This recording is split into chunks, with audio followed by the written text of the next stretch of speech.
La pluie s'abattait en rideau de rue ce soir d'automne, transformant les rues pavées du petit village normand en rivière miroitante, où se reflétaient les lueurs tremblotantes des lampadaires.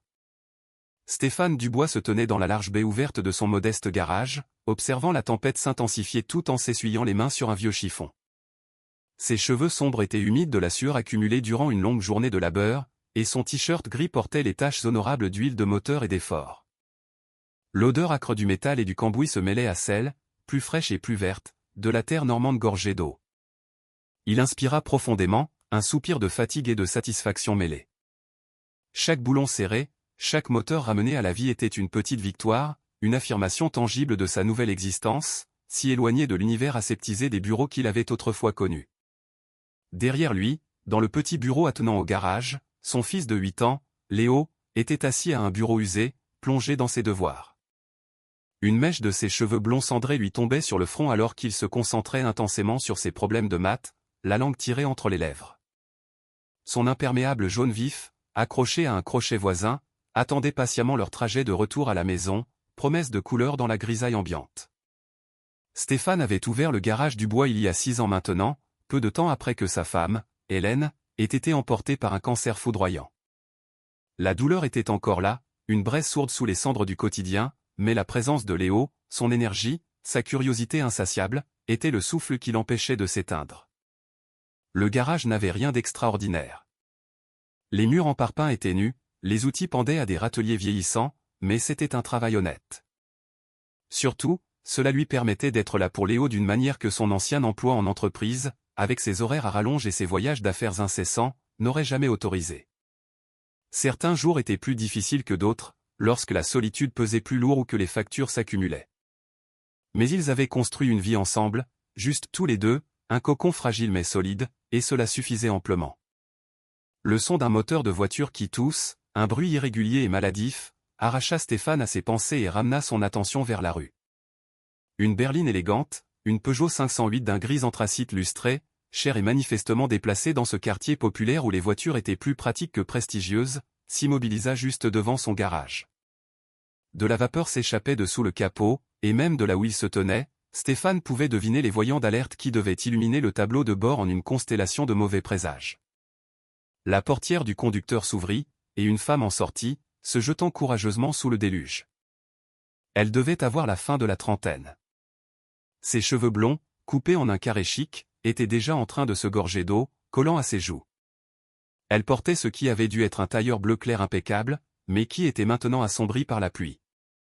Même trempé et visiblement en détresse, il émanait d'elle une sorte de calme, une dignité tranquille que les circonstances ne parvenaient pas à effacer entièrement. Elle avait le port de tête de quelqu'un habitué à commander, à être en contrôle, ce qui rendait sa vulnérabilité actuelle d'autant plus frappante. Son regard balaya la façade du garage, puis se posa sur Stéphane. Une décision sembla se prendre en une fraction de seconde dans ses yeux. Se hâtant à travers la pluie battante, ses talons fins claquant nerveusement sur le bitume mouillé, elle atteignit l'abri de la baie du garage. L'eau ruisselait de ses cheveux et de ses vêtements, formant une petite flaque à ses pieds sur le béton poussiéreux. « Vous êtes encore ouvert ?» demanda-t-elle, sa voix remarquablement stable, malgré le léger tremblement que Stéphane pouvait déceler en dessous. « Ma voiture elle vient de s'arrêter net. Le voyant moteur s'est allumé il y a une quinzaine de kilomètres, et je pensais pouvoir atteindre l'autoroute, mais... » Stéphane hocha la tête, un geste à la fois compréhensif et professionnel, attrapant déjà le jeu de clé de son propre véhicule de dépannage. « Laissez-moi jeter un œil. Essayez de la faire entrer dans la baie si elle bouge encore. » La femme secoua la tête, une expression de défaite sur le visage. « Elle ne démarre plus du tout. »« D'accord, alors je vais la pousser. Mettez-la simplement au point mort. » Sans la moindre hésitation, Stéphane sortit sous la pluie, les épaules larges et solides face aux éléments. Ensemble, dans un effort silencieux et coordonné, ils manœuvrèrent la lourde berline à l'intérieur du garage, à l'abri des éléments. Lorsqu'ils eurent terminé, ils étaient tous les deux absolument trempés. Stéphane ouvrit le capot et vit immédiatement le problème. Le diagnostic était rapide, sans appel. Une courroie d'accessoires cassée, et à en juger par la chaleur qui se dégageait encore du bloc moteur et une légère odeur de brûlé, il y avait aussi des dommages dus à la surchauffe. Il se redressa, essuyant la pluie de son visage avec le dos de sa main, et croisa le regard anxieux de la femme. La courroie a lâché, et votre moteur a surchauffé, dit-il doucement, choisissant ses mots pour ne pas l'alarmer inutilement. Je peux le réparer, mais pas ce soir. Je dois commander les pièces, et je voudrais vérifier qu'il n'y a pas de dégâts plus graves liés à la chaleur avant de la redémarrer. Au plus tôt, ce sera pour demain en fin d'après-midi. Le sang-froid de la femme se fissura légèrement. Son regard erra dans le garage vide, éclairé par la lumière crue des néons, puis se tourna vers le rideau de pluie impénétrable à l'extérieur. Stéphane vit quelque chose qui ressemblait à du désespoir traverser ses traits. « Y a-t-il un hôtel près d'ici » demanda-t-elle à voix basse. Stéphane hésita un instant. Le plus proche, c'est l'auberge du Vieux Moulin, à environ 5 km sur la départementale 9, mais, il jeta un regard à la tempête qui faisait rage. Je dois vous prévenir, ce n'est pas un grand luxe, et par un temps pareil, ils ont tendance à être inondés. Le vieux système de drainage du coin ne supporte pas les grosses pluies. La femme sortit son téléphone portable, un modèle dernier cri qui semblait aussi déplacé que sa voiture. Elle le regarda, puis ferma brièvement les yeux. Aucun signal. Bien sûr. Vous pouvez utiliser le téléphone du bureau, proposa Stéphane, désignant l'endroit où Léo, ayant fini ses devoirs, observait maintenant la scène avec des yeux curieux. Mais lorsqu'elle essaya, la ligne était coupée. Un silence mort, sans tonalité. La tempête avait eu raison des lignes téléphoniques. Une chose qui arrivait encore dans ce vieux coin de la Normandie, où les mises à jour des infrastructures arrivaient lentement, si elles arrivaient un jour. La femme se tenait là, dégoulinant sur le sol en béton, et Stéphane pouvait la voir calculer mentalement ses options, qui se réduisaient à une vitesse alarmante. Elle n'avait pas de voiture, pas de service téléphonique, aucun moyen de contacter qui que ce soit. La tempête ne montrait aucun signe d'accalmie, et elle était visiblement épuisée. Le genre de fatigue profonde qui va bien au-delà de la simple lassitude physique. « Je suis désolé, dit-elle finalement, sa voix à peine plus qu'un murmure. Je sais que c'est inhabituel, mais y aurait-il une chance ? Elle marqua une pause, semblant rassembler son courage pour ce qu'elle s'apprêtait à demander. Puis-je dormir dans ma voiture ? Juste pour cette nuit. Je vous paierai, bien sûr. J'ai juste besoin d'un endroit sûr et sec jusqu'au matin. Stéphane se figea, complètement pris au dépourvu. Durant toutes ces années à la tête du garage, personne ne lui avait jamais fait une telle demande. Il regarda cette femme, cette étrangère, qui était clairement au bout du rouleau, et vit quelque chose qui le toucha profondément. Elle ne demandait pas la charité, elle n'essayait pas d'imposer sa volonté. Elle demandait simplement un abri contre la tempête. Une requête aussi vulnérable et honnête qu'il n'en avait jamais entendue. « Papa ?» La voix de Léo venait de l'embrasure de la porte du bureau. « La dame va bien ?» Stéphane se tourna pour voir son fils les regarder avec une inquiétude sincère. Léo avait hérité du cœur compatissant de sa mère. Toujours soucieux de quiconque semblait blessé ou en difficulté.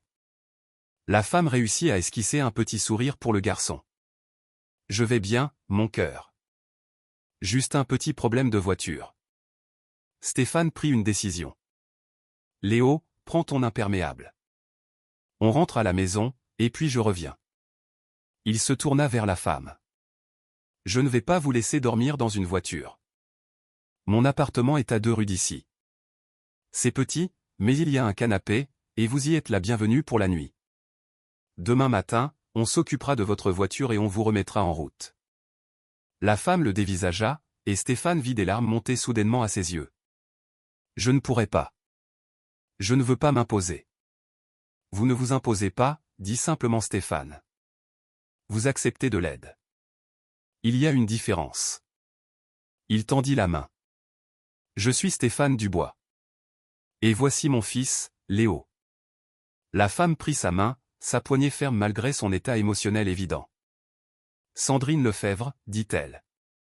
Et je vous remercie plus que je ne peux le dire. » Le trajet jusqu'à l'appartement de Stéphane fut bref, mais suffisamment long pour les tremper jusqu'aux os.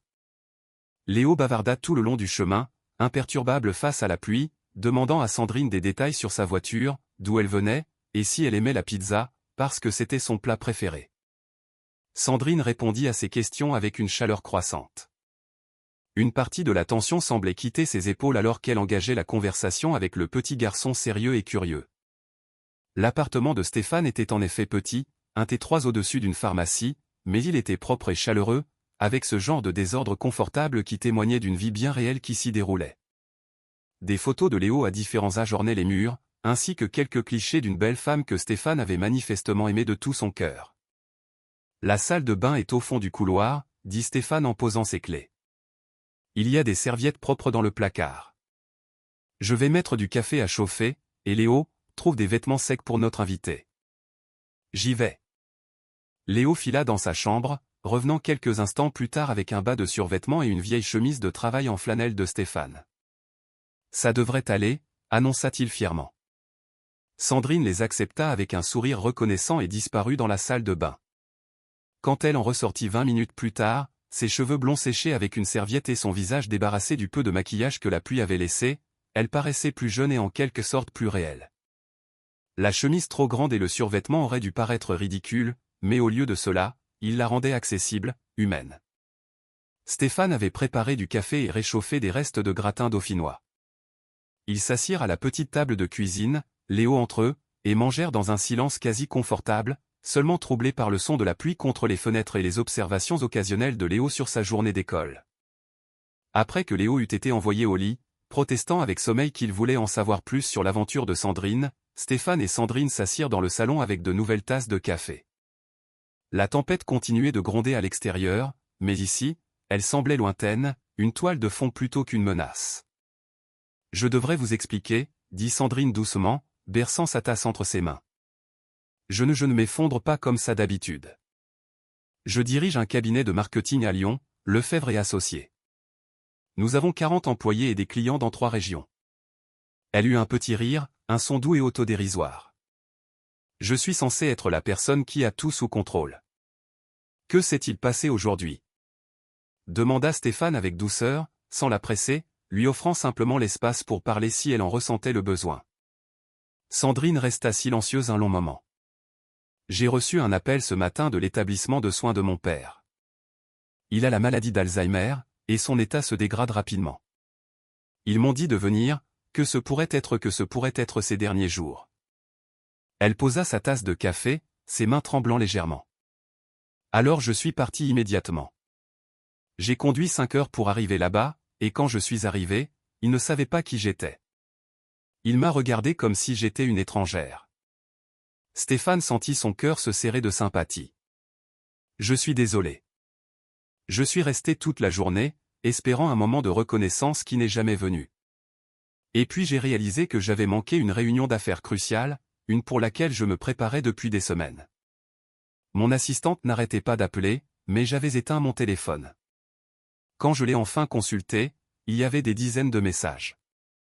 Le client a choisi un concurrent parce que je n'étais pas là pour faire la présentation. Elle leva les yeux vers Stéphane, ses yeux brillants de larmes non versées. Alors, je suis monté dans ma voiture pour rentrer, en essayant déjà de comprendre comment j'allais expliquer à mon équipe pourquoi je nous avais fait perdre notre plus gros contrat. Et puis la voiture est tombée en panne, la pluie a commencé et je n'en pouvais plus. Je ne pouvais plus être la femme forte, la femme compétente. Je voulais juste me cacher dans une voiture et prétendre que le monde n'existait pas pendant quelques heures. Stéphane hocha lentement la tête. Quand ma femme est morte, dit-il, je travaillais pour un grand cabinet de conseil. Bon salaire, prestige, tout le package. Mais je n'étais jamais à la maison. Hélène s'occupait de tout avec Léo, et je me disais que je subvenais à leurs besoins en faisant des semaines de 80 heures. Il baissa les yeux sur ses mains, usées et calleuses après des années de travail physique. Après son décès, j'ai continué à essayer de faire les 2 boulots. Père et soutien de famille, comme nous nous étions toujours répartis les rôles. J'échouais sur les 2 fronts, je me noyais, vraiment. Et un jour, la maîtresse de Léo a appelé pour me dire qu'il était devenu difficile à l'école, qu'il avait clairement besoin de plus de soutien à la maison. « Qu'avez-vous fait ?» demanda doucement Sandrine. J'ai démissionné. J'ai vendu notre maison en banlieue, j'ai déménagé ici où le coût de la vie est moins élevé, et j'ai racheté le garage à un garagiste à la retraite chez qui j'emmenais nos voitures depuis des années. Tout le monde a pensé que j'étais fou, que je jetais ma carrière par la fenêtre. Mais Léo avait besoin d'un père, pas d'un chèque avec une absence en pièces jointes. Stéphane sourit. La meilleure décision de ma vie. On a moins d'argent, c'est sûr, mais on dîne ensemble tous les soirs. Je connais les noms de ses professeurs. Je suis là quand il a besoin de moi. Sandrine essuya ses yeux. Vous avez tout abandonné. Non, corrigea doucement Stéphane. J'ai abandonné les choses qui n'avaient pas d'importance pour garder celles qui en avaient. Il y a une différence. Ils parlèrent jusque tard dans la nuit, la conversation s'écoulant avec l'intimité facile de deux personnes qui reconnaissaient quelque chose l'une chez l'autre. Sandrine parla de la construction de son entreprise à partir de rien, de la pression d'être une femme dans un domaine dominé par les hommes, du sacrifice de ses relations et de son temps personnel pour la réussite professionnelle. Stéphane partagea des histoires sur la monoparentalité, sur l'apprentissage du tressage de cheveux grâce à des vidéos YouTube et sur le fait d'avoir brûlé plus de dîners qu'il ne voulait bien l'admettre. Le regrettez-vous parfois ? Demanda finalement Sandrine. D'avoir quitté votre ancienne vie ? Stéphane y réfléchit sérieusement avant de répondre. Je regrette qu'il ait fallu la mort d'Hélène pour que je comprenne ce qui comptait vraiment. Je regrette le temps que j'ai manqué avec elle, avec Léo quand il était plus jeune. Mais la vie que j'ai maintenant non, aucun regret. Sandrine resta silencieuse, assimilant cela. Je ne sais pas si je peux faire ce que vous avez fait. Mon entreprise, ce n'est pas juste un travail. C'est mon identité. C'est tout ce que j'ai construit. Je ne dis pas que vous devriez le faire, répondit Stéphane. Votre chemin n'a pas à ressembler au mien. Mais peut-être que la question n'est pas de savoir si vous pouvez tout abandonner. Peut-être est-ce de savoir si vous pouvez trouver un moyen de vous autoriser à être humaine, à demander de l'aide, à admettre quand vous êtes dépassé. Vous n'avez pas à être forte à chaque instant de chaque jour. C'est facile à dire pour vous, dit Sandrine. Mais il n'y avait aucune hostilité dans sa voix, juste de la lassitude. Vous êtes déjà descendu du tapis roulant. Moi, je cours encore à pleine vitesse. Alors peut-être, suggéra doucement Stéphane, que ce soir est une chance de descendre, juste pour un moment. Reposez-vous. Demain sera toujours là, avec tous ses défis. Mais ce soir, vous êtes en sécurité et au sec. Laissez cela suffire. Sandrine le regarda, ce mécanicien avec de la graisse sous les ongles et de la sagesse dans les yeux, et sentit quelque chose changer en elle. Pendant des années, elle avait été Sandrine Lefebvre, la PDG, toujours en contrôle, toujours avec 3 coups d'avance. Mais ce soir, dans cet appartement modeste avec un homme qu'elle venait de rencontrer et son fils endormi au bout du couloir, elle n'était que Sandrine, une femme fatiguée, effrayée et incertaine. Et d'une certaine manière, cela ressemblait à un cadeau. Merci, dit-elle simplement. De m'avoir vu, de m'avoir aidé sans me faire sentir faible d'en avoir eu besoin. Stéphane sourit. On a tous besoin d'aide parfois. Les plus forts sont ceux qui peuvent l'admettre. Le lendemain matin se leva, clair et lumineux. La tempête s'était essoufflée pendant la nuit. Sandrine se réveilla sur le canapé de Stéphane, recouverte d'une couverture chaude qu'elle ne se souvenait pas avoir tirée sur elle, et pendant un instant, ne se rappela pas où elle était. Puis les événements de la veille lui revinrent en mémoire. Elle trouva Stéphane dans la cuisine en train de faire des crêpes aux myrtilles pendant que Léo mettait la table. La scène était si domestique, si paisible, que Sandrine ressentit un pincement de nostalgie pour quelque chose dont elle ignorait l'existence. « Bonjour », la salua Stéphane. « J'espère que vous aimez les crêpes aux myrtilles.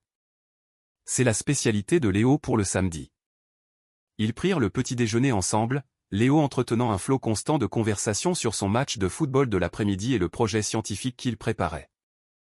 Sandrine se surprit à être réellement engagée, posant des questions et riant de son enthousiasme. Après le petit déjeuner, ils retournèrent au garage. À la lumière du jour, Sandrine pouvait voir le quartier correctement, des petits commerces, des maisons modestes, des gens qui saluaient Stéphane en passant. C'était un monde différent de son bureau en tour et de son appartement en banlieue de Lyon. Mais il y avait ici une chaleur, un sens de la communauté qu'elle avait oublié. Au garage, Stéphane se mit au travail sur la voiture de Sandrine tandis qu'elle lui empruntait son téléphone pour passer des appels. Son assistante, Chloé, répondit dès la première sonnerie, le soulagement évident dans sa voix. « Sandrine, Dieu merci. On a essayé de vous joindre. Le comte Baxter, je sais, Chloé. J'ai tout gâché. J'aurais dû être là. » Il y eut une pause. En fait, quelque chose d'intéressant s'est produit quand vous n'êtes pas venu. C'est Antoine qui a fait la présentation à votre place. Il était si nerveux qu'il a admis d'emblée que vous faisiez face à une urgence familiale, qu'il vous remplaçait mais que vous étiez le vrai génie derrière la stratégie. Le client a été tellement impressionné par l'honnêteté et la loyauté de l'équipe qu'il a signé quand même. Ils ont dit que cela montrait le genre de culture d'entreprise avec laquelle ils voulaient travailler. Sandrine sentit les larmes lui monter aux yeux. Ils ont signé? Ils ont signé. Où êtes-vous? Vous allez bien? Sandrine regarda autour d'elle dans le modeste garage, voyant Stéphane travailler sur son moteur, et Léo assis dans le bureau en train de réviser ses tables de multiplication. Je vais bien, dit-elle, et elle réalisa que c'était vrai. Je serai de retour demain. Mais Chloé, bloquez mon agenda vendredi prochain. Je prends un jour de congé personnel. Quand elle raccrocha, Stéphane la regardait avec un doux sourire. Bonne nouvelle? La meilleure, dit Sandrine. Il s'avère que le monde ne s'est pas arrêté de tourner sans moi. Qui l'eût cru? Stéphane travailla sur sa voiture pendant plusieurs heures, lui expliquant ce qu'il faisait au fur et à mesure. Sandrine se surprit à être réellement intéressée, posant des questions, en apprenant davantage sur cette mécanique qu'elle s'attendait normalement à voir fonctionner sans y penser. Quand il eut enfin terminé, la voiture ronronnant doucement, Sandrine sut qu'il était temps de partir. Mais quelque chose avait changé en elle pendant cette interlude inattendue, et elle n'était pas prête à simplement reprendre la route et retourner à son ancienne vie comme si de rien n'était. « Je vous dois combien ?»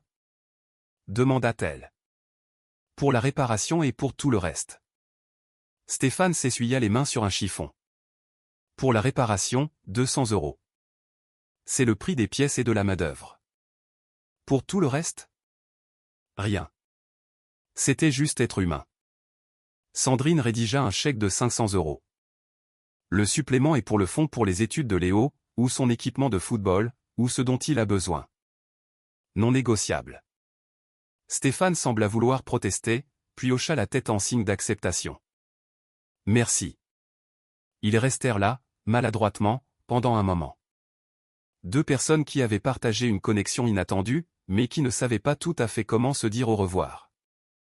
J'aimerais rester en contact, dit finalement Sandrine. Si ça ne vous dérange pas. Peut-être passer vous voir un de ces jours, voir comment avance le projet scientifique de Léo. Ça nous ferait plaisir, répondit Stéphane. Et Sandrine, quoi que vous décidiez concernant votre entreprise, votre père, votre vie, souvenez-vous simplement que vous n'avez pas à tout porter seul. Demandez de l'aide quand vous en avez besoin. Il n'y a aucune honte à cela. Sandrine hocha la tête, ne se faisant pas confiance pour parler. Elle serra Léo, qui était sorti pour lui dire au revoir, dans ses bras, une étreinte que le garçon lui rendit avec enthousiasme. Puis elle serra la main de Stéphane, la retenant peut-être un instant de plus que nécessaire. Alors qu'elle s'éloignait, regardant le petit garage disparaître dans son rétroviseur, Sandrine se sentait différente, plus légère en quelque sorte. Les problèmes qui lui avaient semblé insurmontables la veille étaient toujours là, mais ils ne lui paraissaient plus écrasantes. Elle avait demandé à un inconnu si elle pouvait dormir dans sa voiture, et à la place, il lui avait offert un abri, de la gentillesse et une nouvelle perspective. Dans les mois qui suivirent, Sandrine revint effectivement. Elle apporta du travail au garage de Stéphane, non par obligation, mais parce qu'elle lui faisait confiance. Elle apprit à déléguer au travail, à admettre quand elle était dépassée, à prendre des jours de congé sans culpabilité. Elle embaucha du personnel supplémentaire pour pouvoir rendre visite à son père, Jean-Pierre Lefebvre, régulièrement. Et bien qu'il la reconnaisse rarement, elle trouva la paix dans le simple fait d'être là. Le projet scientifique de Léo, une maquette fonctionnelle d'un système de filtration d'eau, remporta la 2e place à l'exposition de l'école. Sandrine était là pour l'encourager, ayant bloqué tout son après-midi bien que ce soit un jour de semaine. Stéphane croisa son regard à travers le gymnase et lui sourit. Et Sandrine ressentit une chaleur qui n'avait rien à voir avec le succès professionnel ou l'accomplissement personnel. À l'anniversaire de cette nuit pluvieuse, Sandrine se présenta au garage avec une pizza pour 3 et une carte pour Stéphane. À l'intérieur, elle avait écrit « Merci de m'avoir montré que demander de l'aide n'est pas de la faiblesse, mais de la sagesse. Merci d'avoir vu mon humanité alors que je l'avais moi-même oubliée. » Stéphane la lut, sourit et la glissa dans son portefeuille. « C'est vous qui avez fait le plus dur, dit-il. Vous avez eu le courage de demander. Cela demande plus de force que la plupart des gens n'en ont. Ils mangèrent la pizza dans le petit bureau du garage, Léo les régalant d'histoires de l'école. Tous les trois formaient une amitié improbable mais authentique. Dehors, le monde se précipitait à son rythme frénétique habituel. Mais ici, pour ce moment, il n'y avait que de la gentillesse, des liens et la vérité tranquille que parfois, les leçons les plus importantes de la vie ne viennent pas du succès ou des réalisations, mais de ces moments de vulnérabilité où nous admettons que nous avons besoin d'aide et trouvons quelqu'un prêt à l'offrir sans jugement. Sandrine regarda Stéphane et Léo, ce père et ce fils qui lui avaient montré une autre façon de vivre, et se sentit infiniment reconnaissante pour une courroie d'accessoires cassés, une nuit de tempête et une simple question qui avait tout changé. « Puis-je dormir dans ma voiture ?» La réponse avait été non. Mais ce que Stéphane avait offert à la place, un abri, de la bienveillance, de la compréhension et un aperçu d'une vie vécue avec des priorités différentes avait été bien plus précieux que tout ce qu'elle aurait pu demander. Et en apprenant à accepter ce cadeau, Sandrine s'était retrouvée.